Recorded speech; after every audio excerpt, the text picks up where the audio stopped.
Bismillahirrahmanirrahim. Alhamdulillahirabbil alamin. Wal aqibatu lil muttaqin wa la udwana illa 'alal zalimin. Wa asyhadu an la ilaha illallah wahdahu la syarikalah. Wa asyhadu anna Muhammadan 'abduhu wa rasuluhu sallallahu alaihi wasallam. Allahumma shalli wa sallim wa barik ala sayyidina Muhammad wa ala ali sayyidina Muhammad kama shallaita wa sallamta ala sayyidina Ibrahim wa ala ali sayyidina Ibrahim fil alamin innaka Hamidum Majid. Amma ba'd. Insyaallah kita akan mulai mempelajari nahwu tingkat lanjutan. Alhamdulillah kita sudah menyelesaikan nahwu jilid pertama, yaitu at-tashil. Sebagai dasar kalian untuk memahami nahwu tingkat lanjutan. Nah, tingkatan lanjutan ini kita akan pakai yang lebih tebal, yang lebih tinggi, yang lebih atas dari apa yang kita pelajari sebelumnya. Kitab ini namanya Asy-Syarhul Mukhtasar 'alal Muqaddimah Al-Ajrumiyah, atau Kaedah-kaedah ilmu nahwu, penjelasan ringkas matan Al-Jurumiyah. Ini yang saya tulis sendiri beberapa tahun yang lalu, yaitu tahun 2012, ketika saya mengajar kakak-kakak kelas kalian yang sekarang menjadi guru, yaitu Ustadz Safardi, kemudian Ustadz Khalil, dan teman-temannya dulu. Nah, jadi alhamdulillah terus direvisi, kita mengalami perubahan, kita rubah sehingga tampaklah seperti apa yang kalian lihat sekarang, tebalnya.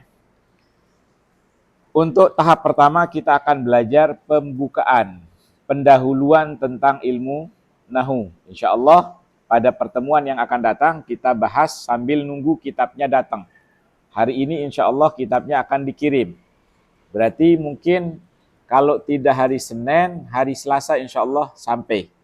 Maka yang punya kitab silahkan lihat bareng-bareng dulu, tapi dijaga supaya kitabnya awet, kitabnya bisa dipakai terus untuk untuk kalian, kemudian nanti untuk anak kalian. Jadi kitab itu warisan yang paling berharga. Nah, jadi jangan sampai begitu selesai belajar kemudian dibuang, tinggalkan. Kelak ini akan menjadi warisan yang lebih berharga dari emas dan perak, karena ini adalah ilmu.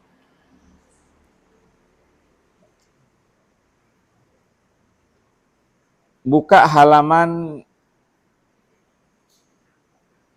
10. Saya tidak baca mukaddimahnya, kita langsung membaca pendahuluan pentingnya belajar ilmu nahwu. Nah, mempelajari bahasa Arab merupakan amalan yang mulia. Jadi mempelajari bahasa Arab ini merupakan amalan yang mulia. Kenapa dikatakan mempelajari bahasa Arab ilmu yang sangat mulia? Karena Al-Quran kita menggunakan bahasa Arab. Kemudian hadis-hadis Nabi Shallallahu Alaihi Wasallam menggunakan bahasa Arab. Kitab-kitab para ulama, perkataan para sahabat, dan kitab-kitab para ulama sampai sekarang menggunakan bahasa Arab. Mungkinkah kita akan mengenal agama kita tanpa mengenal bahasa Arab, tanpa mengetahui bahasa Arab? Tidak mungkin. Kalau kita ingin mengkaji Al-Quran, memahami Al-Quran, kita ingin mengkaji hadis-hadis Nabi, memahami hadis-hadis Nabi, kita ingin mengkaji kitab para ulama dan memahami kitab para ulama, maka kita harus punya kuncinya. Kuncinya salah satunya adalah bahasa Arab. Bukan bukan satu-satu kunci untuk memahaminya, enggak. Salah satu kunci untuk memahami tersebut adalah memahami ilmu bahasa Arab. Makanya dijelaskan bahwasanya mempelajari bahasa Arab merupakan amalan yang mulia, tidak ada yang sia-sia. Jadi jangan anggap duduk saya di sini kok tidak berarti, tidak bermanfaat.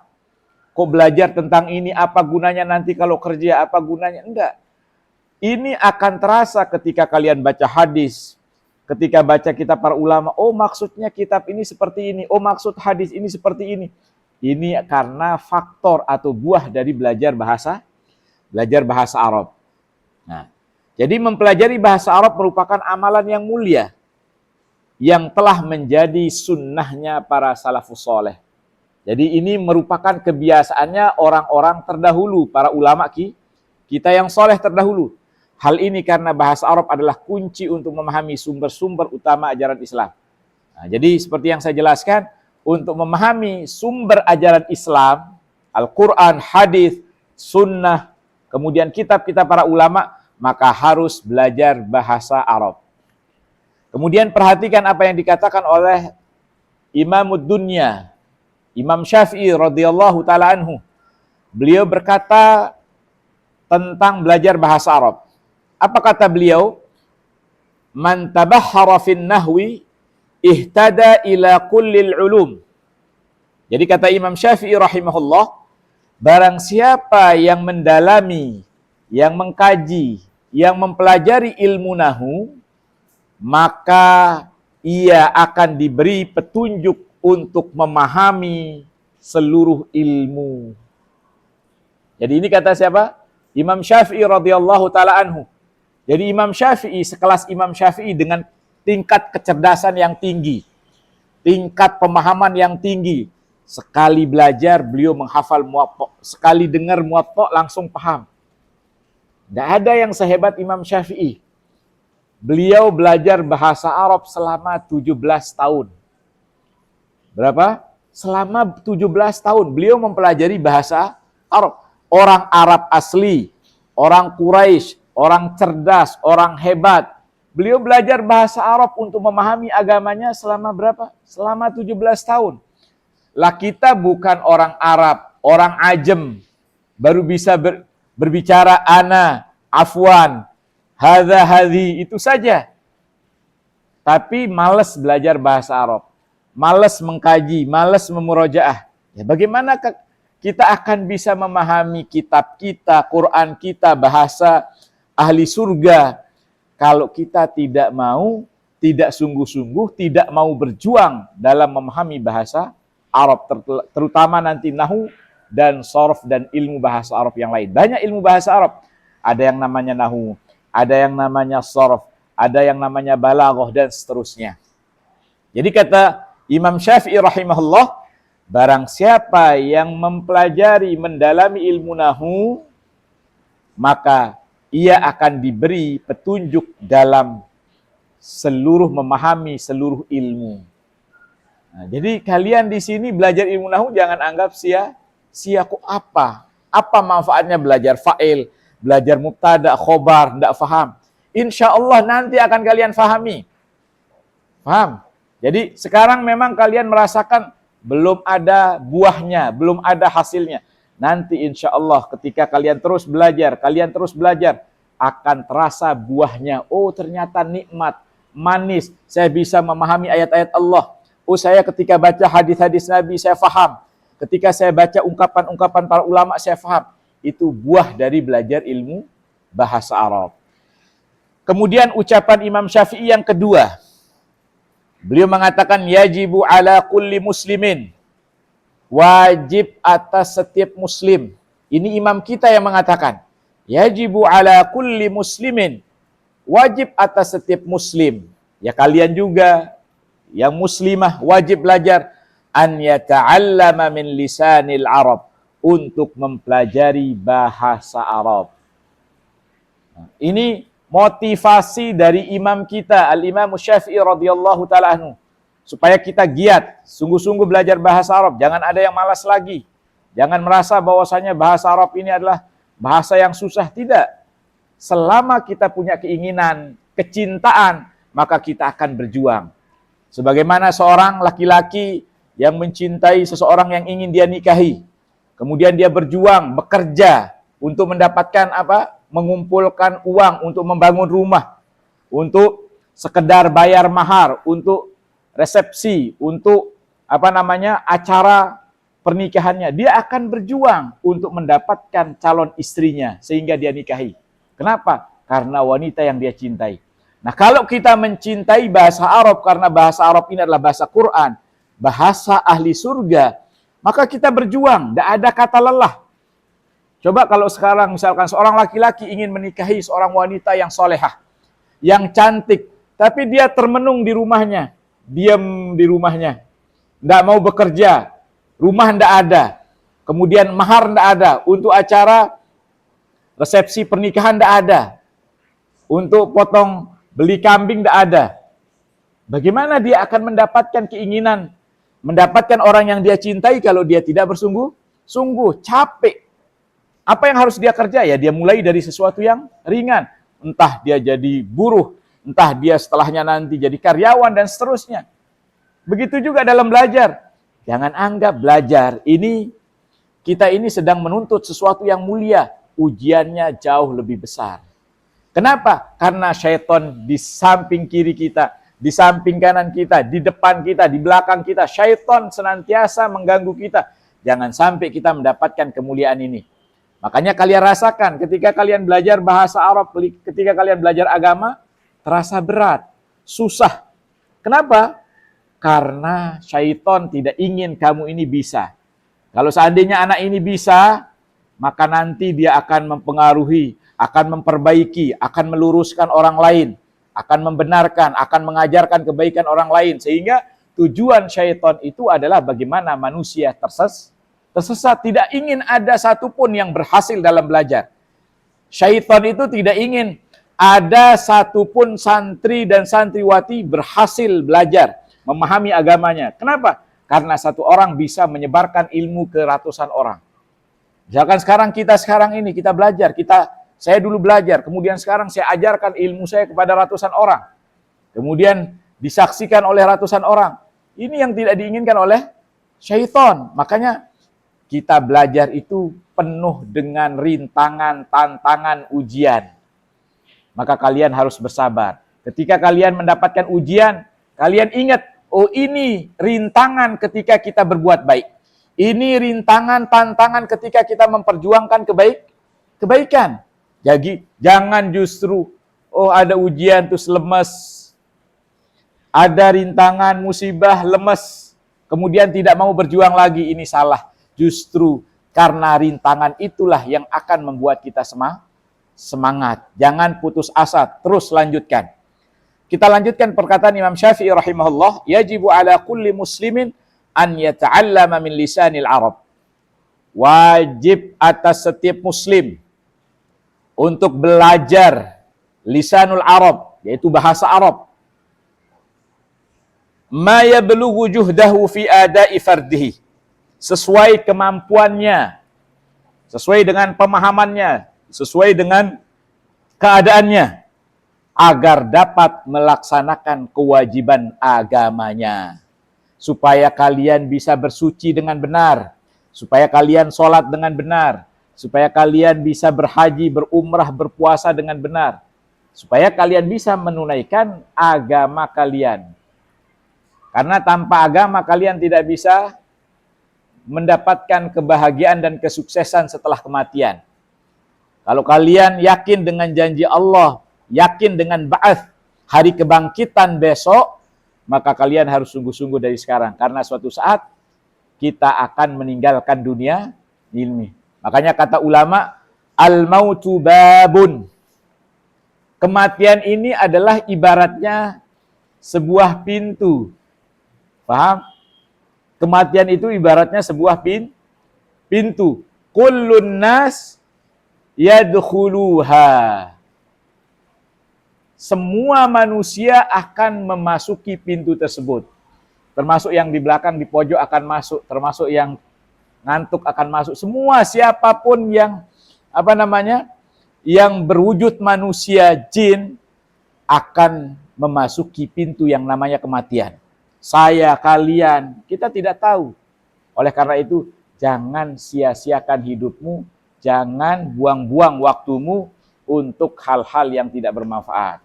Berjuang, belajar, supaya kalian menjadi orang-orang yang bermanfaat. Menjadi mutiara di tengah-tengah masyarakat.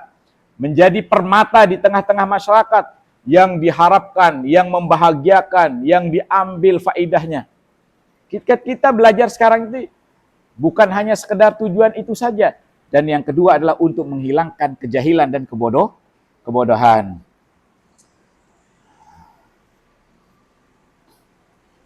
para santri dan santriwati yang dimuliakan oleh Allah Subhanahu wa taala.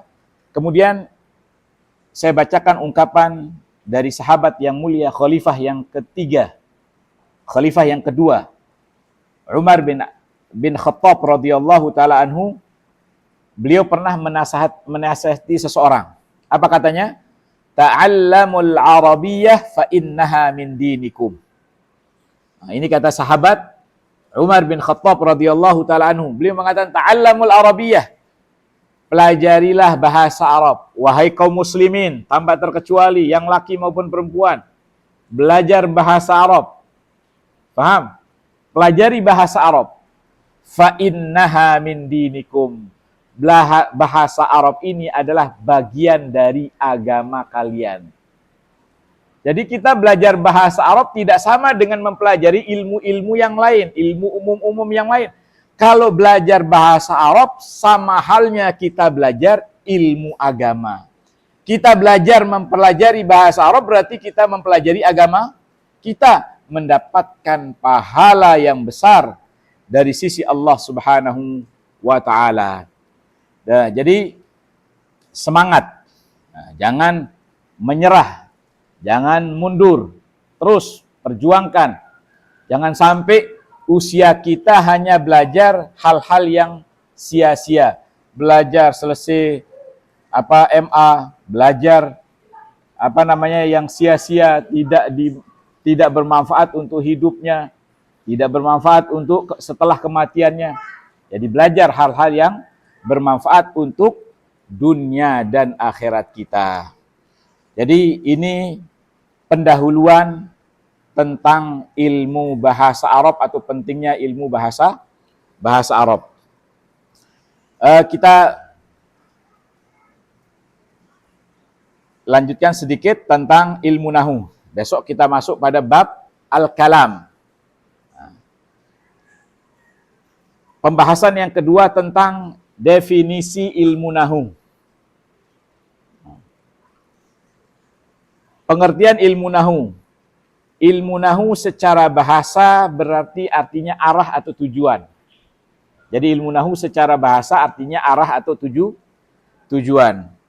Kemudian secara istilah ilmu nahu atau secara istilah ulama nahu, ilmu nahu itu adalah ilmu yang membahas tentang kaidah-kaidah yang menentukan akhir kata. Jadi ilmu yang menjelaskan tentang kaidah-kaidah bagaimana harokat akhir kata. Apa i'rabnya? Apakah dhammah, apakah fathah, apakah kasrah? Nah, ini kaidah-kaidah seperti ini yang kita pelajari dalam ilmu nahu. Baik karena posisinya dalam kalimat maupun faktor lainnya. Nah, ini ilmu nahu. Jadi nanti dalam ilmu nahu kita belajar mahfudhat tentang huruf-huruf yang harokat akhir yang khofat. Ada yang nanti mansubat, harokat yang mansub, akhir yang mansub. Kemudian majzumat atau marfuat, harokat akhir yang marfu. Insyaallah nanti kita akan pelajari dalam ilmu nahu. Kemudian yang berikutnya tujuan dan manfaat ilmu nahu. Karena ini hujan belum masuk sekolah, kita lanjutkan sebentar. Tujuan dan manfaat ilmu nahu. Apa tujuan kita belajar ilmu nahu? Tadi sudah kita jelaskan, ilmu nahu memiliki beberapa manfaat penting.